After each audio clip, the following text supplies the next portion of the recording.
Olá! A ancestral arte xamânica indígena propõe religar o ser humano a uma fonte de sabedoria superior.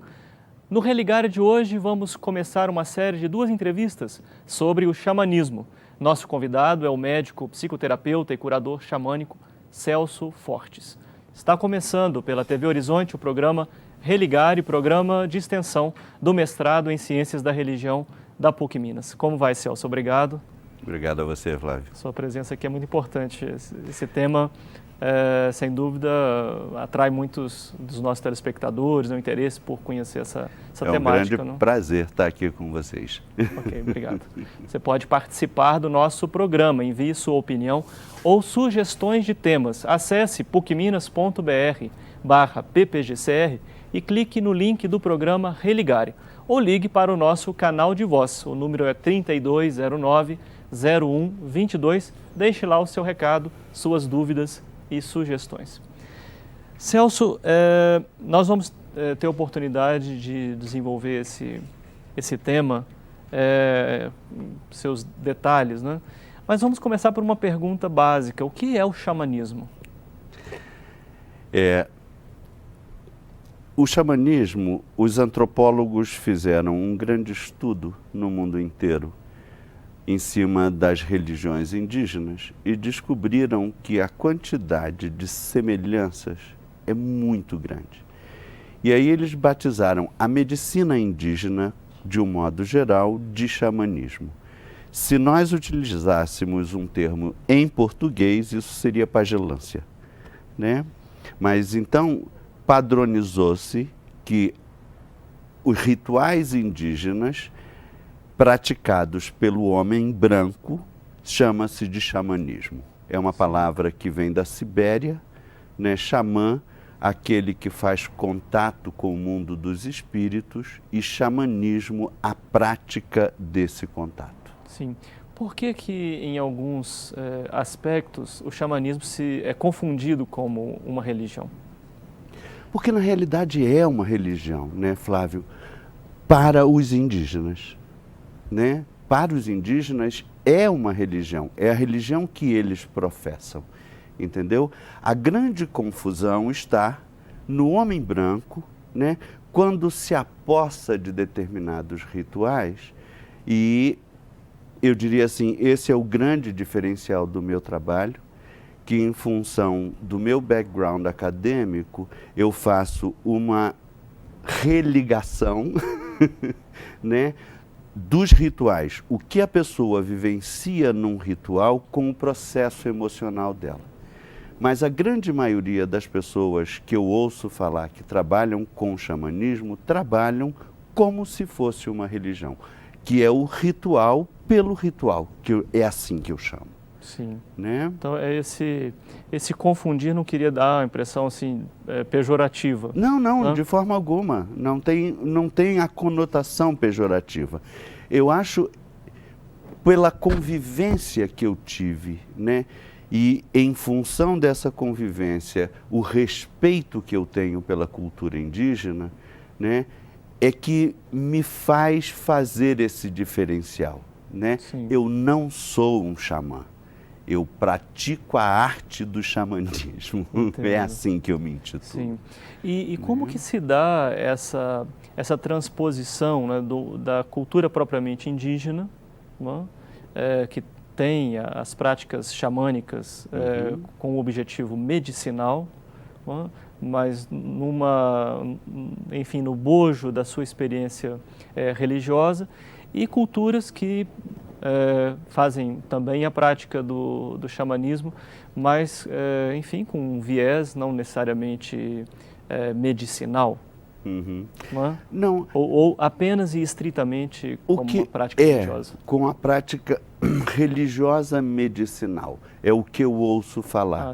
Só que, para mim, o que eu vejo por aí, né, é uma coisa assim, religiosa medicinal.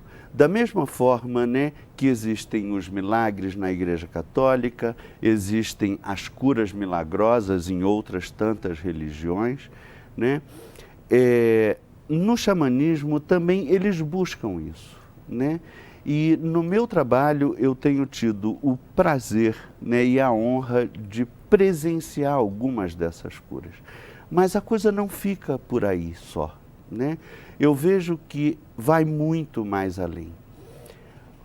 Em palestras minhas, sendo bastante curto, né, eu coloco assim, uma vez médico, eu me sentia podendo tratar fisicamente a pessoa, né? Mas a ânsia de minha alma era de cuidar do ser humano. E por isso fiz psiquiatria, né? E aí pude tratar da mente humana, que ainda não foi suficiente, né? Porque a minha alma ansiava por mais. E aí fiz inúmeras formações psicoterápicas, e aí eu podia tratar fisicamente, mentalmente e emocionalmente. Mas minha alma não saciou-se com isso. Até que em 85 eu passei por uma doença terminal, né? Houve uma cura milagrosa quando eu me lembrei de uma conversa de 71 e isso desembocou numa experiência com essa tribo nos Estados Unidos. E no momento em que eu fiz contato com o xamanismo e que eu comecei a conduzir rituais xamânicos, né? Eu disse assim, nossa, né? Dessa forma eu posso tratar, saber fisicamente como está a pessoa, mentalmente, emocionalmente, posso ajudar espiritualmente, né? Então é como se minha alma, sabe, se alegrasse nesse momento. Então eu passei a utilizar o xamanismo no dia a dia mesmo de minha vida desde 91. Sim. E como que é o diálogo dessas esferas, né? Você tem aí uma academia com todo o seu rigor, né? E tem todo o rigor da vida espiritual e da concepção religiosa indígena. Você fez essa associação, né? Mas como que você dialoga com aqueles que não conseguem vislumbrar esse encontro, né? Veja bem, a prática, né, de minha vida desde 91, isso já vão então praticamente 19 anos, porque foi fevereiro de 91 quando começou, oficialmente. Oficiosamente tem bastante mais tempo, né? E o que eu vislumbro nisso aí, Flávio, por exemplo, eu conduzo um ritual chamado Cabana de Suar, né, que é uma sauna ritual. Pessoas vivenciam diferentes coisas dentro dessa cabana, né? É uma cabana completamente escura, onde nós trazemos pedras pré-aquecidas para dentro dessa cabana e eu jogo água em cima dessas pedras. Então fica escuro, sentado no chão, desconfortável e ainda com calor. Né? Então, as pessoas vão tendo, cada uma delas, diferentes vivências, né? Na escuridão é sabido pela ciência que a tendência do ser humano é escapar, né? Aquela experiência de um fósforo no fundo de uma sala escura que as pessoas tendem a se aproximar da luminosidade. Então, no escuro da cabana, a tendência da pessoa é fugir. Ninguém está preso dentro dessa cabana, mas, de qualquer forma, né, ela se propõe a permanecer lá dentro. Então, vai fugir para onde? Para dentro de si mesmo. Nós sabemos também, né, dentro da área da psicologia, né, que a maior defesa do ser humano, o maior bloqueio do ser humano é fazer contato com os sentimentos. Então, no momento em que ele tende a fugir para dentro dele, ele faz contato com seus sentimentos. E aí tem toda uma vivência, né, que, à luz das minhas formações psicoterápicas, incluindo, né, a psicanálise, eu faço interpretações do que aconteceu. Porque em todos esses 30 anos de vivência, né, no ramo da psicoterapia, eu vejo que o caminho de cura do ser humano é pelo sentir. Se a gente consegue sentir, né, tudo se abre. Porque o meu sentir vai fazer contato com o meu Deus interno, que é o maior guia que eu tenho. E nisso eu acho que o xamanismo ajuda muito ao ser humano, né? Eu não pratico a religião xamânica de novo, né, como a gente começou, né? Mas eu conduzo sim inúmeros rituais. E eu acho que a cura do ser humano está nessa coisa de fazer contato com o Deus interior, que é, ou deveria ser, a função das religiões, né? Essa era uma questão que, na medida que você ia falando, quer dizer, você executa uma prática, você pratica algo da religião que favorece o encontro da pessoa com o sagrado. Isso, né? Porque a gente indo, né, pela morfologia, diríamos assim, da palavra religião, significa religare, né? Que é religar-se com o Deus interior, né?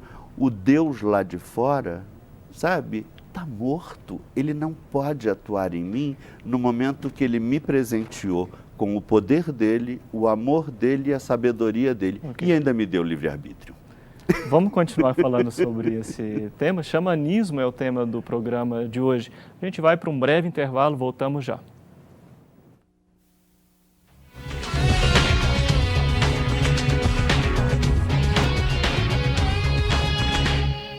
Xamanismo é o tema do Religare de hoje. O nosso convidado é o médico, psicoterapeuta e curador xamânico Celso Fortes. Bom, Celso, você terminou o primeiro bloco falando da distinção entre as tradições religiosas daquelas que concebem um Deus fora, né, e da sua percepção de um Deus dentro. Eu pergunto se esta fala está vinculada ao conhecimento também das religiões indígenas que você conhece, ou se essa é uma perspectiva sua, né, na compreensão Flávio, do sagrado, né? Essa é uma leitura minha.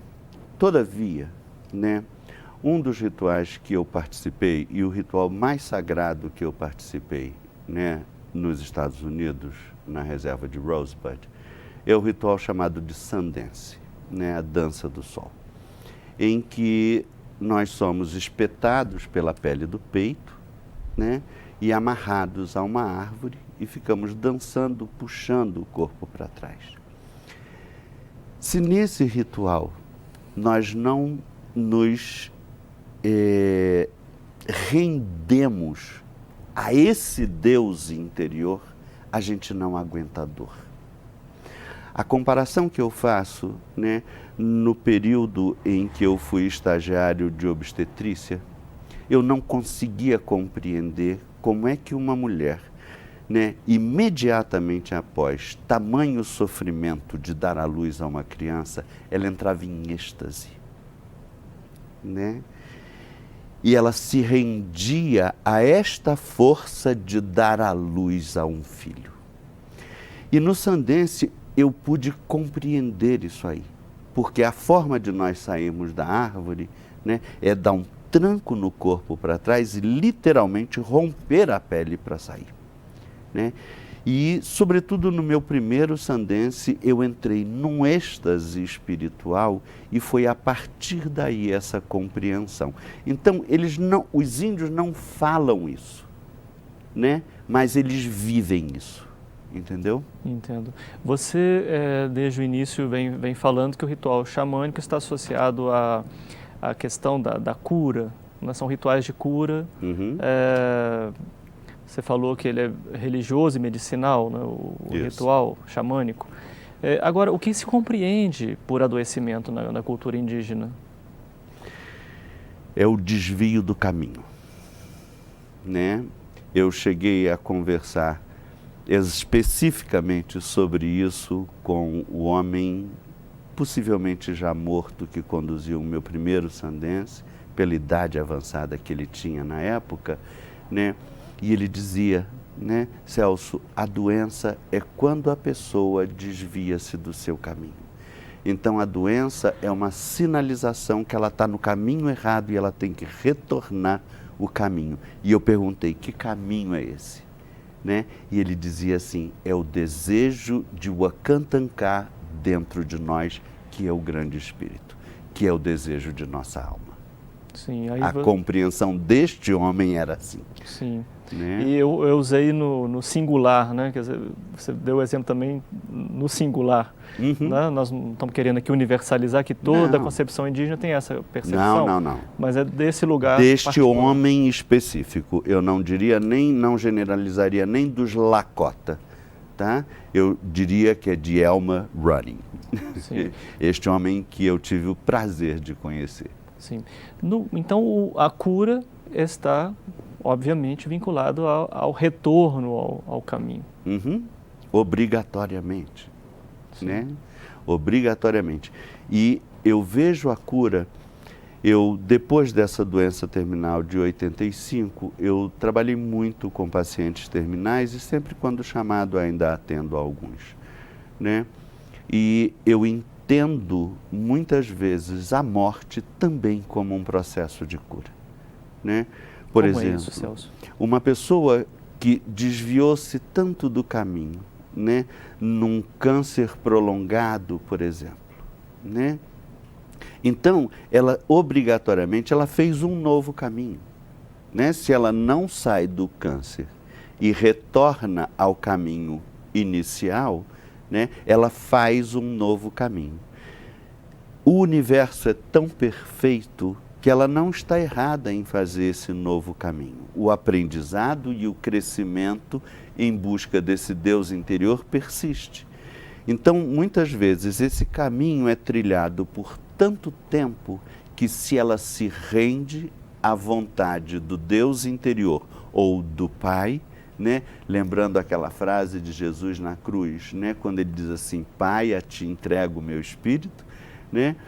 Quando a pessoa consegue render-se à vontade superior, ela tem uma morte muito tranquila e em paz. Isso também é um processo de cura.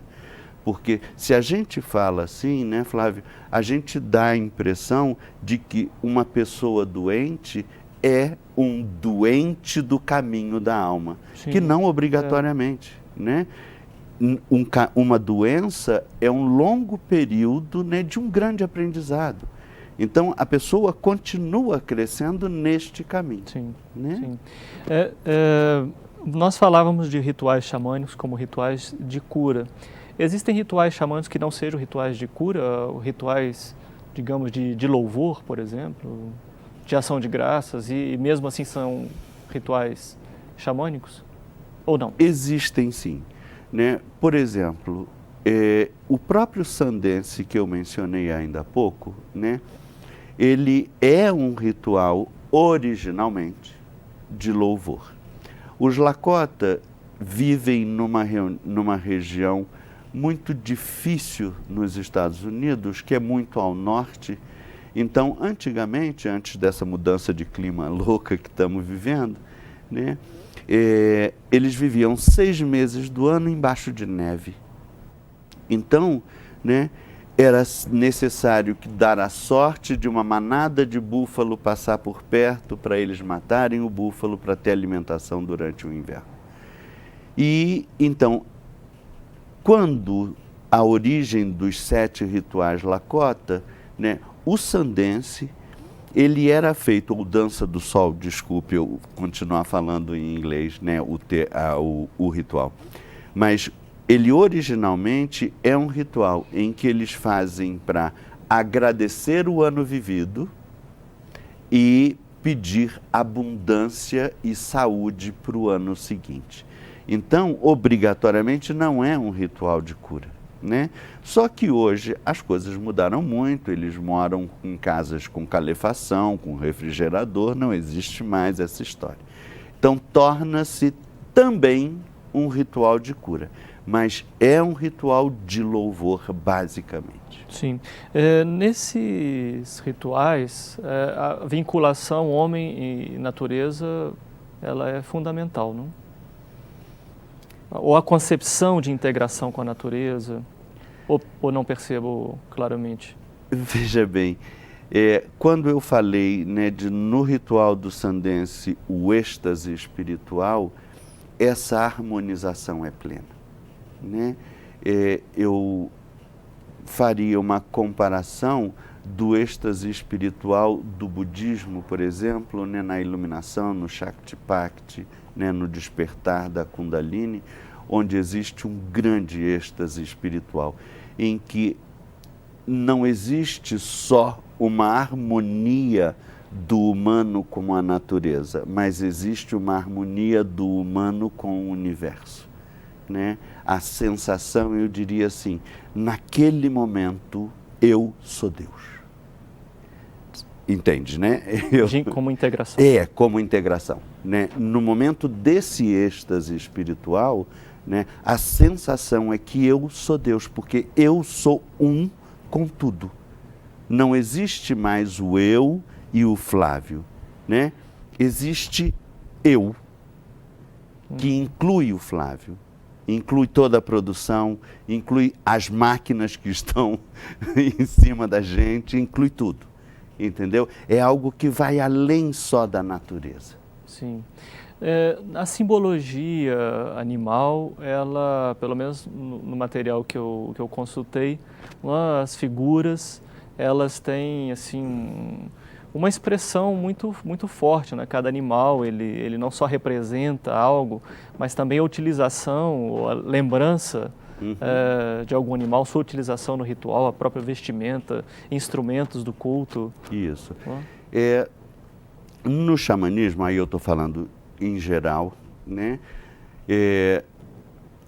Ou existe em determinadas tribos que não falam em animal de poder, né? Existe uma identificação com determinados animais, e aquelas que não existe isso, existe as que chamam efetivamente de animal de poder. E eles dizem o seguinte, que cada ser humano tem pelo menos um espírito de animal que vive dentro de nós, nos presenteando com as qualidades desse animal, nos propiciando guiança e proteção. Então, quando a gente vê, né, o plumário dos índios brasileiros ou dos índios norte-americanos ou de qualquer outro lugar, né, quando vemos eles com cocares de pele, isso é honrando o animal que o presenteou com suas qualidades. Ok. Hoje nós ficamos por aqui. Mas semana que vem o Religare continua com esse tema xamanismo. Continua como o tema do próximo programa. Obrigado por hoje, por você também. A gente volta na próxima semana com o Celso Fortes, o nosso entrevistado de hoje. Se você quiser mais informações e como que essa conversa vai continuar, acesse o nosso blog. O endereço está em pucminas.br/ppgcr. Até o próximo Religare Conhecimento e Religião. Espero por você.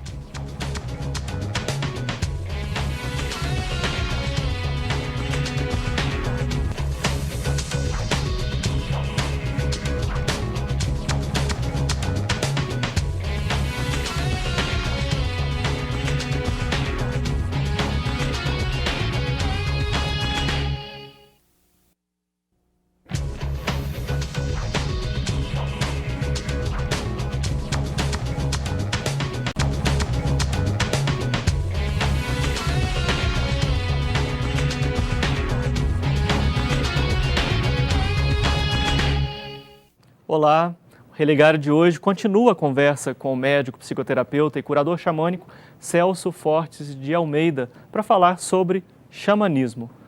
O xamanismo é a medicina indígena, mas segundo os especialistas, ela também está presente em culturas não indígenas, propondo o equilíbrio de todas as dimensões do ser humano e propiciando uma vida plena. Começa agora no Religare a segunda parte da entrevista sobre o xamanismo. Celso, então seguimos a nossa conversa, aquela que iniciamos na semana passada. Os nossos telespectadores assistiram e vão continuar agora. Vamos lá. Vamos lá. Você pode participar do nosso programa, envie a sua opinião ou sugestões de temas. Acesse pucminas.br/ppgcr e clique no link do programa Religare ou ligue para o nosso canal de voz. O número é 3209-0122. Deixe lá o seu recado, suas dúvidas e sugestões. Bom, na semana passada, os telespectadores acompanharam a primeira parte aqui da nossa conversa. você falava sobre o que é xamanismo, explicava alguns rituais, mostrava o ritual xamânico como um ritual religioso e medicinal. Né?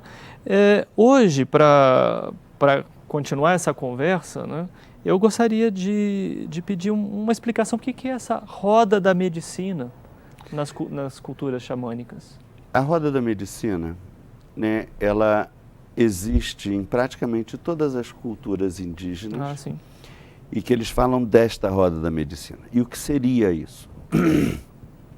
O que eles dizem, né, é que nós entramos na vida, ou seja, nascemos provenientes de determinada direção, e essa direção vai variar de cultura para cultura, tá? E que rodamos essa roda ininterruptamente até alcançarmos o centro, que é o momento em que fazemos o contato com o grande espírito e é a hora da partida. Na cultura, né, que eu sigo, né, eles dizem o seguinte, que nós entramos pelo oeste porque é a direção que nos dá a coragem. Sem a coragem, uma alma não encarna, né? Eu acho isso, você vai ver a sequência, eu acho assim absolutamente fantástico. Com a coragem, nós começamos a rumar para o norte, que nos traz a sabedoria. Então, com a coragem e a sabedoria, nós seguimos a trajetória e alcançamos a iluminação, né? E possuidores de coragem, sabedoria e iluminação, aí sim nós podemos ir para o sul, que nos traz a inocência. Olha que bonito isso, né? De uma cultura que não pensava, não tinha um mundo acadêmico. E esse caminho vai para o centro-sul, porque você vai até o centro. Pois é, mas centro. O que eu disse é o primeiro percurso, né? Ah, sim. Porque nós temos que adquirir várias camadas de coragem, de sabedoria, de iluminação, de inocência para encontrar esse Deus interior. Sim, e essa roda, ela está presente, como você disse, em várias culturas. Em várias culturas, né? E existe um ritual, um workshop que eu dou de fim de semana, provavelmente eu estarei fazendo ele aqui em maio do ano que vem, que ele é ligado à arte, né? Que eu, como um xamanista, né, tenho um altar, e esse altar é montado de 5 pedras, né, 5 cristais. Então, o que as pessoas fazem é fazer uma jornada xamânica com o tambor, né, em que as pessoas entram dentro da pedra de cada uma das direções, né, vendo que mensagem essa direção tem neste momento para a vida dela e desenham uma mandala, né? E fazem isso para as 4 direções e para a pedra central que representa o grande espírito. E no final desse trabalho, eu que tenho um estudo também de interpretação de mandalas, né, eu faço uma interpretação disso aí. E é impressionante, Flávio, como essas mandalas contam a história da vida da pessoa. É muito bonito esse trabalho. Você falou isso na primeira parte da nossa conversa, que foi exibida semana passada. Agora também você fala de cristais. Falávamos das vestimentas, né, das plumagens. Né? Esse utilizar-se de objetos da natureza. Essa é uma prática comum e ela evoca o quê? Qual é o conhecimento que está por detrás disso? Melhor dizer, qual é a sabedoria que está por detrás, não? Em termos da plumagem e das peles, né? No momento em que nós utilizamos num ritual uma pena ou uma asa ou um cocar de pele, né, nós estamos utilizando diretamente a energia do animal para exacerbar ou amplificar a capacidade que eu tenho de permitir que a cura flua através de mim. É importante isso para o telespectador entender porque eu não sou curador de nada. Né? Eu abro um canal de luz e essa energia flui através O curador de mim. xamânico. Isso. Né? E no momento em que eu uso uma pena, né, que aí a gente vai ter penas de corte que cortam energia, que são as penas da ponta da asa dos animais de voo rápido, né? Ou eu passo uma pena do meio da asa ou da cauda, né, que são penas rumbudas, normalmente eu fecho uma ferida energética. Então, existem várias utilidades, diríamos assim, né, às penas.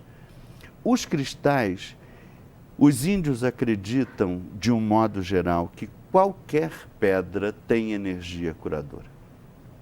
E porque o cristal é tido como o mais evoluído dos minerais, né, ele troca mais facilmente energia com o ser humano.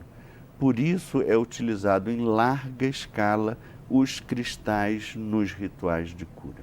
Sim. Na cultura xamânica, a palavra energia, ela circula com a mesma compreensão que nós temos aqui? Cada tribo, diríamos assim, né? Eu estou falando dos índios mesmo. Cada tribo vai usar a sua palavra, mas que ela vai ser traduzida como energia mesmo. Uma energia que possui alguém, né? Uma energia que encosta em alguém, uma energia que está desequilibrada, e isso é utilizado sim, pelo menos nas que eu conheço. Sim. Uma das práticas xamânicas que eu, enfim, acessei para preparar aqui a nossa conversa, é do resgate da alma. Como que é esse ritual? O resgate de alma é um ritual que ele acontece pelo menos em uma tribo, em cada um dos continentes. A técnica que eu utilizo é uma técnica que um americano chamado Michael Harner, ele foi a uma tribo do Peru amazônico, viveu nessa tribo, aprendeu esse ritual, voltou para os Estados Unidos e abriu uma escola e ensina isso aonde eu aprendi. Esse ritual diz o seguinte, que nós podemos dar, perder ou ser roubados de energia de nossa alma. A perda pode acontecer em situações de trauma, o dar acontece em relacionamentos e o roubo através de magia. Pela lei do universo, uma alma não pode involuir. Então, quando ocorre uma perda de pedaço de alma, né, nossa central aciona um mecanismo para que a gente desenvolva algumas qualidades para compensar aquele pedaço perdido. No momento em que compensou aquele pedaço perdido, e diríamos assim, a alma voltou ao tamanho original, né? Essa central diz assim, muito bem, parabéns, então está na hora de resgatar aquele pedaço perdido. Então, através, né, da contração e expansão, é assim que se faz a nossa evolução em termos de luz, de energia, seja lá como seja chamada. O que ocorre, né, é que existem determinados traumas na nossa vida. Existem determinados relacionamentos que terminam de forma brutal, né? E existem determinadas magias que nos roubam pedaços de alma, ou nós perdemos e rompemos o link com aquele pedaço. E aí a gente não tem como resgatá-lo espontaneamente, né? Graças a Deus, 90% dos pedaços voltam espontaneamente. Aí que entra o ritual. Quando ele não volta espontaneamente, a alma se abre de qualquer forma para absorvê-lo. E não absorvendo qualquer outra energia que está disponível, entra aí sendo aí a origem de qualquer doença, segundo essa tradição. Perfeito. Segunda parte do programa sobre o xamanismo é o tema do programa Religar de hoje. A gente vai para um breve intervalo, voltamos daqui a pouco. Até já.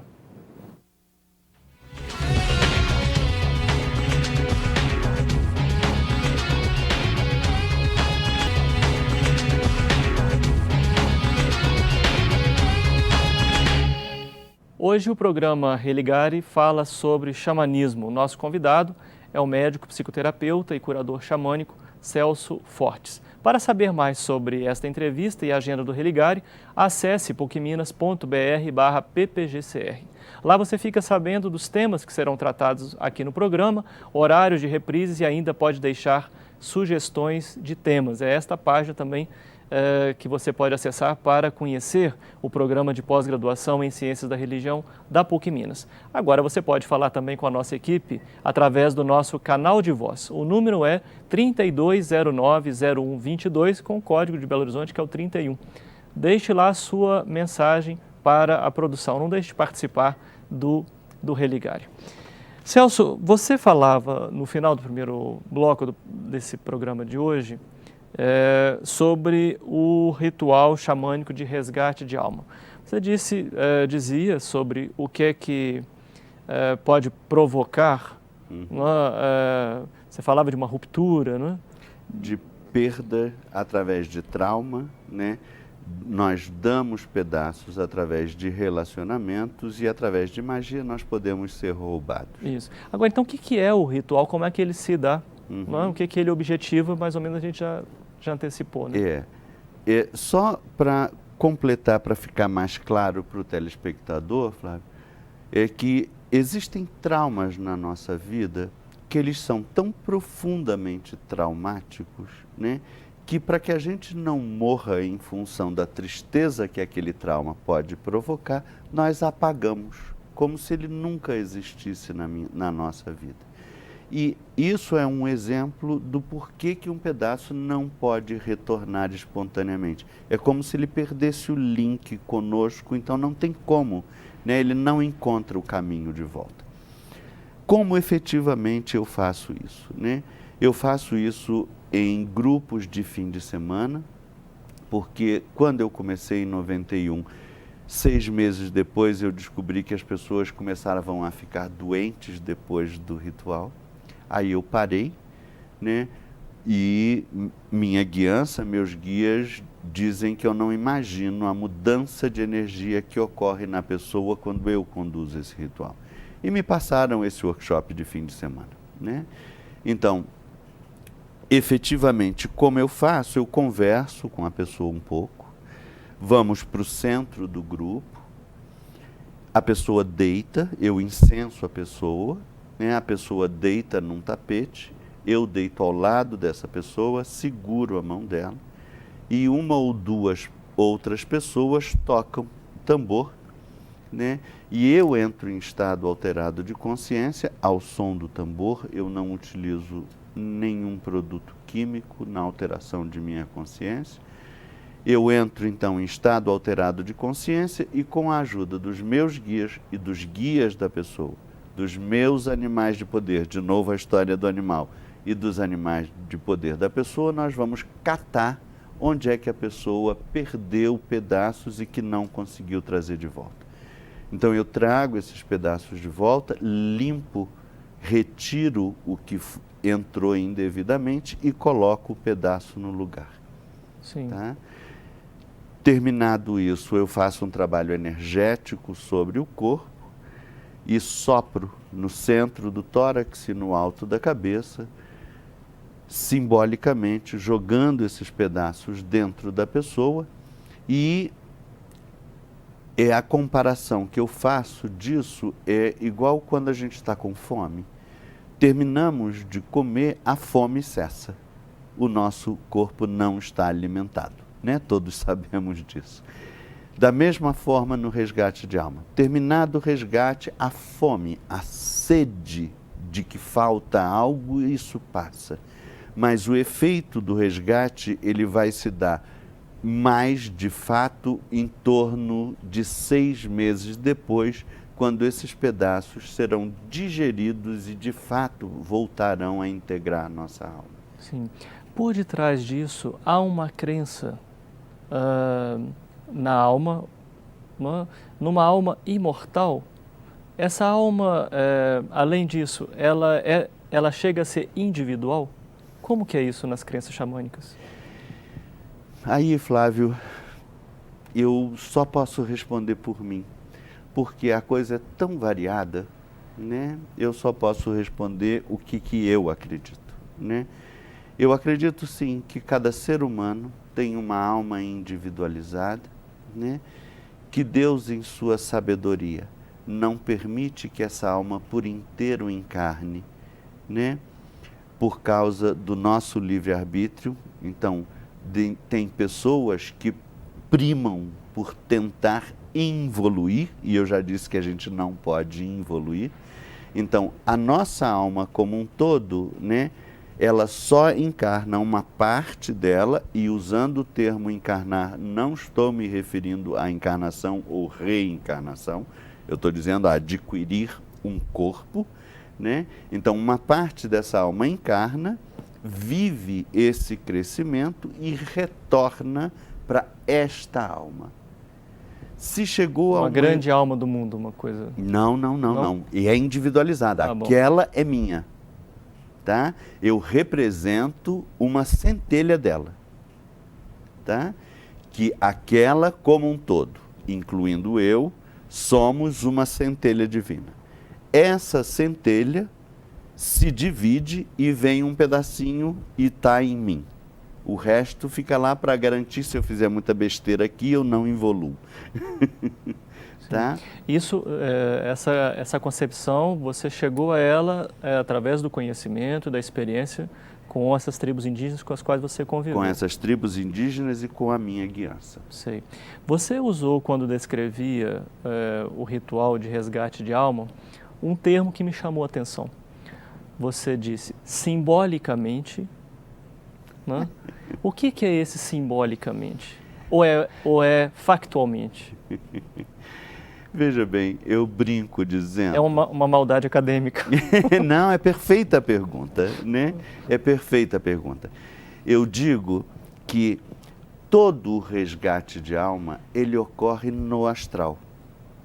Só que o corpo físico, ele precisa saber que algo aconteceu para que a nossa mente permita o efeito disso. Se eu simplesmente largar a mão da pessoa e dizer assim, está acabado, né? O corpo físico não registra nada. Então, o efeito disso aí vai ser muito menor, porque nós somos aquilo que acreditamos ser.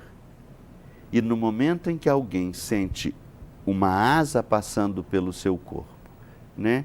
No momento em que sente um sopro no centro do tórax e no alto da cabeça, isso é registrado na memória celular. Então, o cérebro registrando, ele permite que a cura ocorra. Sem o cérebro registrar, a permissão não é dada. Está aí no sentido do que favorece através de um gesto, Isso. de um toque, Exatamente. um encontro, uma integração. Uhum. É esse o sentido. Esse é o sentido. Eu brinco dizendo que isso aí é o teatrinho, né? Mas o teatrinho necessário, porque senão o corpo físico não registra e não autoriza. Sim. Como que você interpreta a questão da eficácia simbólica, então? É nesse sentido, né? A eficácia simbólica é levar o indivíduo que participa do ritual a sentir aquilo ali, né? No momento em que eu solto a mão do indivíduo, pego uma asa, passo sobre o corpo dele, né? E tocando mesmo no corpo, ele está sentindo aquele efeito, né? No momento em que eu sopro no centro do tórax e no alto da cabeça, que são dois centros muito poderosos em nós, né? Eu estou dizendo ao corpo dele, né? Assim, olha, eu te fiz um trabalho energético e estou colocando dentro de você esses pedaços que eu trouxe. Aí o cérebro registra e dá a permissão. Porque se o cérebro não permitir, a cura não acontece. Sim. Como que você acompanha, pelo conhecimento, pelas experiências que você tem, os grupos indígenas em diálogo com outras tradições religiosas? O xamanismo, pelo que você fala, não parece excluir outras expressões. Nada, não exclui nada, né? Só que o índio, ele se coloca numa posição de tão coitadinho. Desculpe se alguém é tão a favor de índio que vai me crucificar pelo que eu estou falando, né? Mas o índio, em geral, se coloca numa posição tão de coitadinho que ele está perdendo todas as suas tradições, né? Se ele se posicionasse e mantivesse as suas tradições, ele estaria muito mais forte hoje. Mas na posição de coitadinho ele não vai lucrar nada. Por isso que esse diálogo se torna tão difícil. Eu fico imaginando o seu diálogo como médico, como psicoterapeuta e curador xamânico, como que se dá esse diálogo através de você com a ciência e com a sabedoria indígena. Eu sou um grande defensor da ciência, sabe, Flávio? Sim, sim, sim. Eu sou um grande defensor da ciência. E eu acho, sim, sabe, que meu trabalho é muito de fazer essa ponte, sim, sabe, entre o místico e o religioso, sabe? Porque eu navego nos dois mundos. Sem dúvida. E isso é o que me apaixona. Essa é a razão que me trouxe a esse programa. Sim. É a minha grande paixão, que eu quero ver esses mundos casados. Conhecimento e religião. Eu agradeço muito a sua generosidade em ter vindo do Rio de Janeiro, especialmente gravar conosco aqui em Belo Horizonte. Você disse que vai cantar uma música de agradecimento. Em Lakota. Em Lakota. Enquanto isso, a gente agradece a sua participação e até o próximo Religare Conhecimento e Religião. E muito obrigado, Flávio. Wakantanka Tunkashila Pila Maya Hello Hey Janupa Wakanja Maya Kunelo Pila Maya Hello Hey Wikoza Niwa Maya Kunelo Pila Maya He Pila Maya Hello Hey Janupa Wakanja Maya Kunelo Pila Maya Hello Hey Wikoza Niwa Maya Kunelo Pila Maya He Pila Maya Hello Hey Wakantanka Trunkashila